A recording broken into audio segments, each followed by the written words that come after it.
He lived in a flat so small it felt temporary, like it had been assigned to him while he waited for something else to begin. The walls were thin, the paint yellowing in places where old damp had given up trying to hide. The radiator clanged at night, like it was angry to still be working. He never fixed it. He never fixed anything. Every morning he woke up already tired. Not the kind of tired sleep could fix something deeper, heavier. He went to work because that's what days were for. A job that didn't matter, surrounded by people he didn't know well enough to dislike. He moved boxes, filled forms, nodded at supervisors who had once dreamed of more and learned how to survive without it. After work he went to the bar. It wasn't a choice so much as a continuation. Same stool, same beer, same low ceiling pressing down like a warning. Some nights he drank until the world softened around the edges. Some nights he drank until it vanished entirely. Fights happened. Words escalated. Knuckles split. Mornings arrived with bruises and gaps in his memory like pages torn out of a book no one cared to finish. This went on for years. He had no ambitions left to disappoint him. No love life to mourn. Life had reduced itself to a routine simple enough not to hurt. Until one night someone spoke to him. The man at the bar looked ordinary, too ordinary to remember clearly later. Mid-30s, maybe older, calm eyes. A voice that didn't fight the noise of the room, yet somehow cut through it. "Do you ever think," the man said, "that we might be missing the point entirely?" He laughed into his drink. "There is no point." "That's what ants would say," the man replied.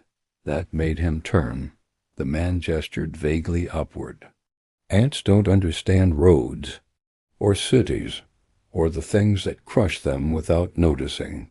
What if we're the same, walking around inside something too big to see?" He should have shrugged it off. Drunk philosophy was cheap.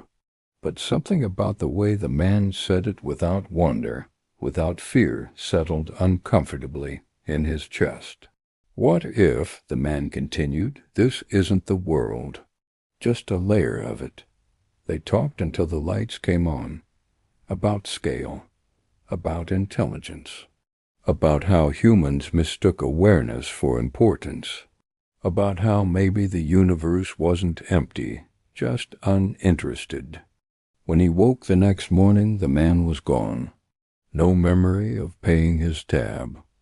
No recollection of how he got home. But the idea stayed. At first, the changes were subtle enough to dismiss. Street lights flickered in patterns that repeated too cleanly.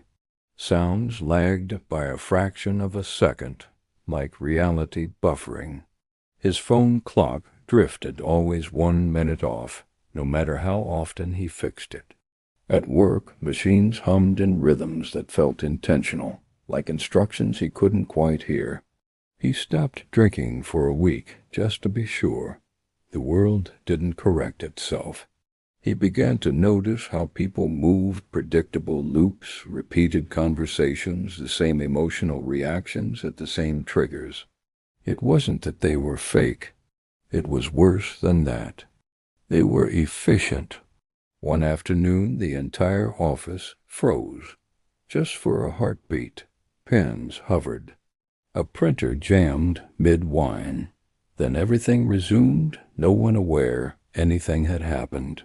He felt sick.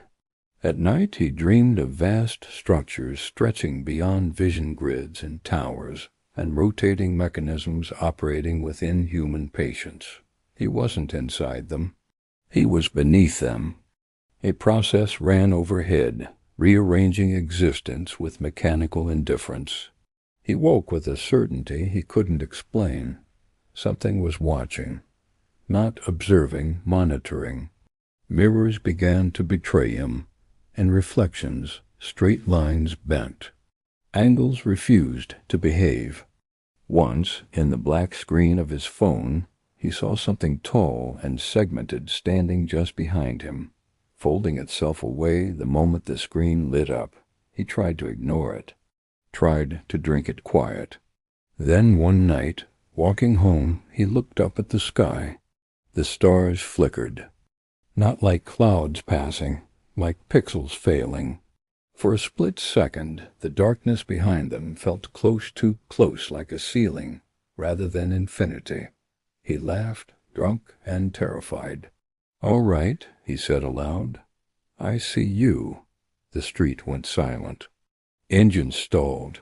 Wind stopped. Even his breath felt delayed, as if waiting for permission. And then the truth arrived, not as words, but as understanding. This world was not the system. It was a function of it. A construct running inside something enormous and artificial. A vast, ancient intelligence that built realities the way humans built tools, without sentiment, without attachment. Earth was not special. Humanity was not central. Consciousness was just another variable. Most humans stayed within acceptable parameters, but anomalies were noticed. The next day, his access card failed at work. A symbol flashed on the screen, precise, geometric, cold. He didn't know how he understood it meant one thing. Flagged. That night, he returned to the bar for the last time. The mirror behind the bottles reflected something standing where he should have been tall, angular, unfolding carefully into space that couldn't hold it. Not alive. Not dead. Purposeful. It didn't speak. It didn't need to. He understood that ants who looked up were not punished out of anger. They were corrected. The lights flickered once. When the bar settled, his stool was empty. No one noticed he was gone. The routine continued without interruption. Somewhere far above, a system adjusted itself smoothly, efficiently, and the world kept running just as it always had, perfectly indifferent.